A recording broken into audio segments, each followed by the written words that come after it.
as Venus moves into Capricorn, the love and friendship and relationship vibe, which has been an expansive Sagittarius for a while, moves into Capricorn, which is going to turn the vibe a little heavier, a little more serious. We're all looking to security. We're looking for safety. We're looking for reliability. Good relationships require trust, mutual work, and reliability. So we're in a work phase in relationships. And a willingness to see life from each other's point of view, which is awesome. I think we all just did that with our discussion of the political environment. Yes. Capricorn is about traditional roles.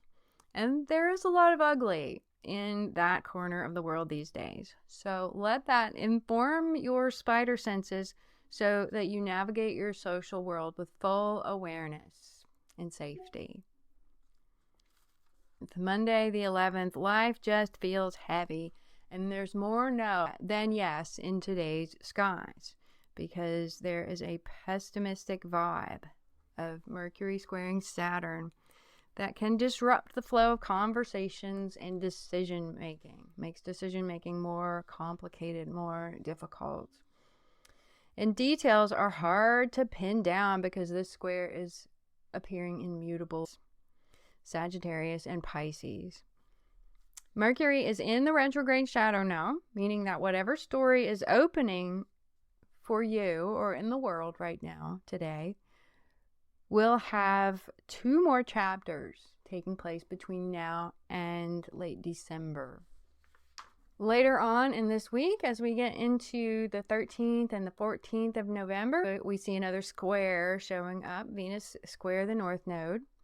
This is a call for compromise, but balance as well. Balance and compromise, okay? So don't let people-pleasing urges have you giving up what's valuable for you and calling that compromise. Because people-pleasing urges can really get the best of us and cause us to further unbalance our own situations, especially as women who are kind of primed and trained from childhood to be more accommodating. So be careful with that over the next couple of days. And then as we get into Friday, the full moon appears in Taurus at 24 degrees of Taurus. I think this is going to be a pretty powerful full moon because this full moon touches all 3 of the gods of change. Let me show you the chart and then we'll dig into it just a little bit more. Okay, this full moon touches all 3 of the gods of change. We've talked about Uranus so far because those conjunctions are the most powerful. Those are the ones you can spot right away and you can usually feel them the strongest too. But as well, this full moon is going to trine Pluto, still in Capricorn for a bit, trine that Taurus full moon, and the full moon also sextiles Neptune. So Uranus, Neptune, Pluto are the 3 gods of change. They're the 3 outer planets that we know the best. And as such, they govern the flow of history, the flow of everything. Okay, so this full moon is going to tune us in with the flow of history and destiny and make miracles possible. First and foremost, upon viewing the full moon chart, you may notice a conjunction of the moon to Uranus, bringer of truth, revolution, and reform. Uranus governs breakups, breakdowns, breakthroughs, breakaways, and lucky breaks. So expect things are going to shake up a bit. Some things will break and end, and potentially in a good way. Secrets might come out as the full moon trines Pluto and sextiles Neptune. This full moon's energy happens to be pretty similar to the full moon that we experienced in the summertime on August 19th when the full moon squared Uranus from Leo, in case you were wondering. We've started working on this energy already. Okay, so breaking away. This can happen in ways big and small. It's not all about politics. It can also be about moves towards independence and separation that you are making in your own life. Moves towards something new, different, possibly brilliant. Awesome. the full moon's ruling planet Venus, ruler of Taurus, squares the nodes in this chart, just like we talked about happening a couple of days prior to the new moon, or full moon. It's in the full moon chart, of course. Venus squaring the nodes from heavy, gloomy, serious Capricorn means don't take other people's moods personally. The social vibe isn't going to be what we're used to. So if you're used to having kind of a happy interaction with others, it may temporarily gloom out a bit, right? So don't take other people's moods personally. If you can't lift other people up, then at least do what you can to protect your own vibration. Okay? Better days are just ahead, and the possibility of recount. Possibility of recounts with Mercury retrograde coming up soon, November 25th. We are also looking at, starting kind of around the end of this week, a series of green dots that we're moving into as well, which is a function of Mars. Mars is trining the North Node. Mars is in Leo, going to trine the North Node from there. Mars is also in the retrograde shadow, so this is, again, part of a three-part story. Mars is going to come back here. And here's the way I see this Mars trine North Node playing out. I find when I'm stressed and angry, doing something physical helps, like hiking or rearranging the furniture or putting on some music and dancing or singing, turning over the garden, just getting physical in some way. Opening up my chakras the best I can. Getting into my body. Doing something with the agitation that my body is feeling at that moment.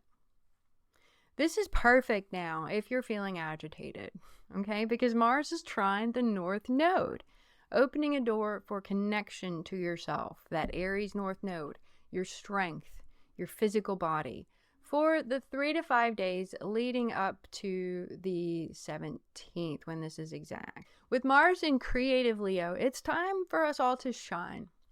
Expect physical energy to be more robust and stable, especially if you have planets in fire signs.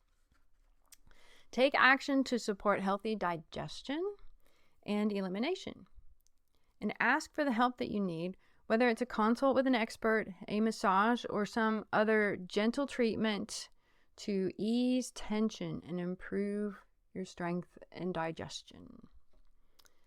As you're getting active, get curious too, because Sagittarius is not usually a strong placement for Mercury, which struggles in the land of belief and dogma. All right, so Mercury's running through that Jupiter-Chiron sextile. That was the primary energy of October. Okay. Sag is not usually a strong placement for Mercury, which struggles in the land of belief and dogma, because Mercury is about information. It's about looking at what's in front of you. Data. Okay?